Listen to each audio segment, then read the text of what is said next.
അപ്പം അവർ ഫസ്റ്റ് ചോദിച്ചാൽ നമ്മൾ സ്വാഭാവികമായിട്ട് ചോദിക്കുന്നത് വെച്ചാൽ എന്താണ് നിങ്ങളുടെ ക്ലബിൻ്റെ പേര്? ഏതൊരാൾ വിളിക്കുമ്പോൾ നമ്മൾ ചോദിക്കും നിങ്ങൾ ട്രാവൽ കമ്മ്യൂണിറ്റി എന്ന് പറയുമ്പോൾ ക്ലബിന് ഒച്ചപ്പാട്.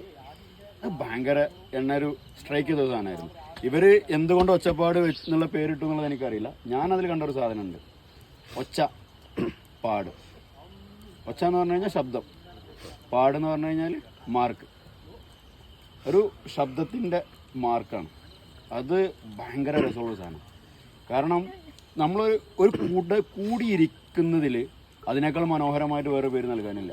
കാരണം നമ്മളിവിടെ എന്തെങ്കിലും ഒരു സാധനം ചെയ്ത് കാണിച്ചിട്ട് നമ്മളെ ഓർമ്മിപ്പിക്കാനുള്ളതല്ല. നമ്മുടെ സംസാരങ്ങൾ, നമ്മുടെ ശബ്ദം, നമ്മുടെ പാട്ടുകൾ, അതൊക്കെയാണ് നമ്മുടെ മാർക്കായിട്ട് ഈ ക്യാമ്പ് കഴിഞ്ഞ് പോകുമ്പോൾ നമ്മുടെ കൂടെ ഉണ്ടാകും. അപ്പോൾ കൂടിയിരിക്കലിന് ഇത്രയും മനോഹരമായിട്ടുള്ളൊരു പേര് എന്നുള്ളത് അതെന്നെ ഭയങ്കരമായിട്ട് സ്ട്രൈക്ക് ചെയ്തിട്ടുണ്ടായിരുന്നു. അപ്പോൾ നിങ്ങൾ എന്ത് ബേസിലാണോ ഇട്ടത്, അല്ലെങ്കിൽ നിങ്ങൾ ആര് ആ പേരിട്ടു എന്നുള്ളത് ഇവിടെ പറയേണ്ട ആവശ്യമില്ല.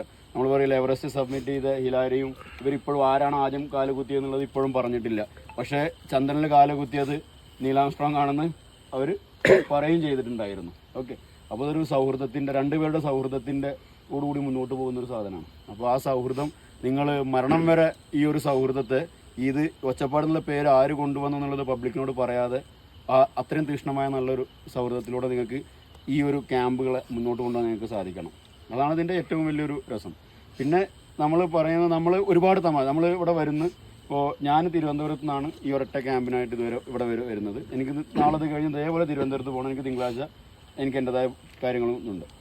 അപ്പോൾ ഞാനിവിടെ വന്നത് ഞാൻ പോകുമ്പോൾ നിങ്ങൾ എന്നെ ഓർക്കണം എന്നുള്ളത് എന്നെ ബാധിക്കുന്ന വിഷയങ്ങളല്ല.